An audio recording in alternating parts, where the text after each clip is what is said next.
لوگ نماز نہیں پڑھتے، سبحان اللہ.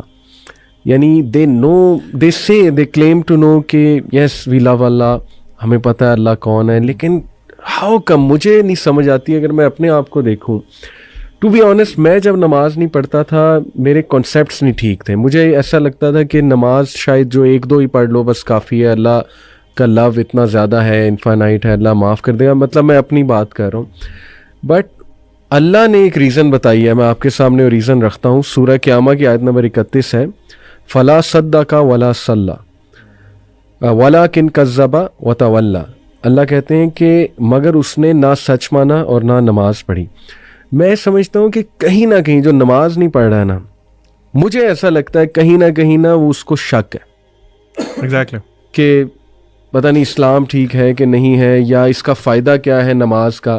یہ بھی تو ایک شک ہو سکتا ہے نا، کیوں پڑھوں اتنا ٹائم میں کیوں نکالوں؟ حالانکہ کیا ٹائم ہے، 15 منٹ پر نماز، 75 منٹ آؤٹ آف 40 منٹ. کیوں نہیں پڑھتے نماز؟ مجھے نہیں سمجھ آتی، مجھے بڑا دکھ ہوتا ہے. آپ بتائیں آپ کیسے دیکھتے ہیں اس کو؟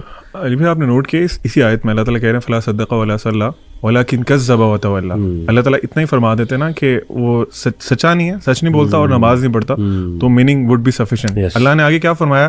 ولکن کذب وتولی، کہ وہ جھٹلاتا بھی ہے اور منہ پھیر کے چلا جاتا ہے. What does it mean? کہ آپ کو مسجد سے نماز کی اذان آ رہی ہے نا، اذان کی آواز آ رہی ہے اور آپ منہ پھیر کے چل دیے ہیں. آپ نے جو بات کی نا کہ ہاں ایسا کیوں کرتے ہیں، اس میں نمبر 1 ریزن ہی ہے کہ اللہ تعالیٰ کا پتہ ہی نہیں ہے. میں فار ایگزامپل ایک کمپنی میں جاب کرتا ہوں، مجھے اپنے CEO کا پتہ ہے، اس کی اتھارٹیز پتہ ہے، وہ کیا کر سکتا ہے، وہ کیا کچھ نہیں کر سکتا. میں کبھی، اور وہ مجھے کہتا ہے کہ I have a meeting with you at this time, اور یہ اس ٹائم پہ، وہ چاہے ٹائم آف ٹائم ہو، whatever the thing is, میں وہاں لازمی پہنچوں گا. کیوں؟ I know his authority, I know about himself, I know about him, اور مجھے آئیڈیا ہے کہ میں اگر نہیں جاؤں گا تو مجھے he will just kick me out of job. اللہ سبحانہ و تعالیٰ کے بارے میں پتہ ہی نہیں ہے. کیوں پتہ نہیں ہے؟ آپ نے جو ابھی بات کی تھی نا کہ ہم قرآن نہیں پڑھتے، پروفٹ صلی اللہ علیہ وسلم کی ایک بہت خوبصورت حدیث ہے، اس کے ایک پارٹ ہے، اس کا مفہوم یہ ہے کہ اللہ تعالیٰ جو قرآن ہے نا، وہ اللہ تعالیٰ کی ایک رسی ہے، جو رسی ایک طرف سے اللہ کے ہاتھ میں ہے جیسے اس کی شان کو لائق ہے، اور دوسری طرف سے وہ ہمارے پاس موجود ہے. اللہ کے نبی صلی اللہ علیہ وسلم نے انسٹرکشن دی کہ ہولڈ آن ٹو اٹ. اگر تم اس کو مضبوطی سے پکڑ کے رکھو گے نا تو تم کبھی گمراہ نہیں ہوگے. ابھی آپ دیکھ لیں کہ ہم لوگوں نے وہ رسی چھوڑی ہوئی ہے. اللہ تعالیٰ از دیئر. اللہ ہم کون موو کیا؟ ہم موو کیا ہے نا اللہ سے دور. تو لیک آف نالج اباؤٹ اللہ سبحانہ و تعالیٰ، اپنے آپ کو قرآن سے ڈسٹینس کر لینا، کیونکہ قرآن انٹروڈیوسز یو ٹو اللہ سبحانہ و تعالیٰ. اگر آپ وہ نہیں کر رہے تو ڈیفینیٹلی آپ کو ڈاؤٹ ہے، آپ کو پتہ ہی نہیں ہے کہ آپ نے کس کی بات نہیں مان رہے، کس کی پکار پہ نماز نہیں پڑھ رہے. اینڈ نماز fixes a lot of your problems اگر اس کو صحیح طرح سے پڑھا جائے. Zeeshan, what do you think? Why don't people pray? علی بھائی دیکھیں، اس کو نا دیکھنے کے 2 پرسپیکٹیوز ہیں. ایک بہت خوبصورتی سے آپ دونوں نے بتایا، یہ ہے اس کو آپ سمجھ سکتے ہیں ڈانٹ ڈپٹ کا طریقہ، یا پھر ایک خوف والا پہلو غالب رکھ کے.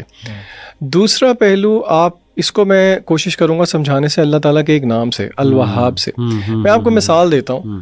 آپ مجھے ایک چیز کہتے ہیں کرنے کو، اللہ نے بھی ہمیں کہا نماز پڑھنے کو، ٹھیک ہے.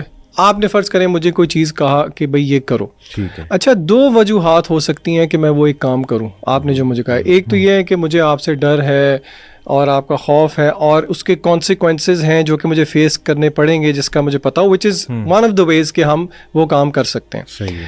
اچھا دوسرا یہ بھی ہو سکتا ہے کہ مجھے پتہ نہ ہو اور بعد میں پتہ لگے کہ آپ نے میری کتنی چیزوں کا خیال رکھا ہوا ہے.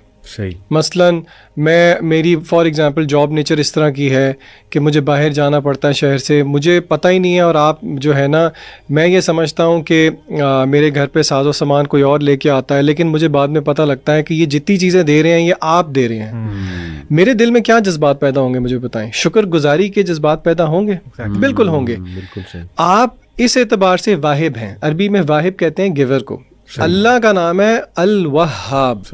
یہ سپرلیٹو فارم ہے جس کا مطلب ہے کہ دینے میں بہت زیادہ. بالکل صحیح. اچھا کیا دینے میں بہت زیادہ؟ علماء کہتے ہیں تحفے تحائف دینے میں بہت زیادہ، برکات دینے میں بہت زیادہ، فوائد دینے میں بہت زیادہ. اور علماء نے یہ بات بھی سمجھائی کہ اللہ نے یہاں پہ انٹینسو فارم کیوں یوز کی، کیونکہ اللہ تعالیٰ کیا کبھی کبھی دیتا ہے؟ نہیں، ہر وقت دیتا رہتا ہے. ٹھیک ہے. دوسرا، کیا اللہ تعالیٰ ایک چیز دیتا ہے؟ نہیں، ورائٹی آف تھنگس دیتا ہے. تیسرا، اللہ تعالیٰ intentionally intentional giving in amounts that go beyond the necessary and expected.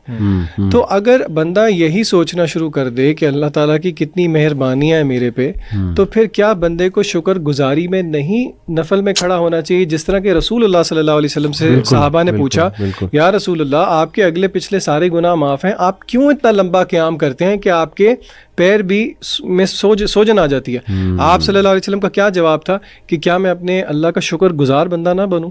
تو دوسرا رویہ نا لوگوں کو یہ بھی سوچنا چاہیے کہ دیکھیں تو صحیح کہ اللہ کی نعمتیں کتنی ہیں. لوگ دنیا کے اندر بچے مر رہے ہیں، آپ کے بچوں کو آپ روز پیار کرتے ہیں. جہاں پہ مہنگائی بڑھتی ہے، لوگوں کے گھر میں 3 ٹائم کے بجائے 2 ٹائم چولہا جلتا ہے، آپ 4-5 دفعہ بھی کھا لیتے ہیں. کیا آپ کو اس چیز کا احساس نہیں ہے؟ تو لوگوں کو یہ بھی دیکھنا چاہیے کہ وی او سم تھنگ بیک ٹو اللہ. اللہ کو ضرورت نہیں ہے، اصل میں یہ میرے اور آپ کا ہی فائدہ ہے. تو یہ زاویہ بھی دیکھنا چاہیے لوگوں. اور اللہ آپ کو بغیر ڈیزرو کیے دیتا ہے، آپ ڈیزرو نہیں کرتے کچھ بھی، اللہ پھر بھی آپ کو دے رہا ہے. بالکل ایسے.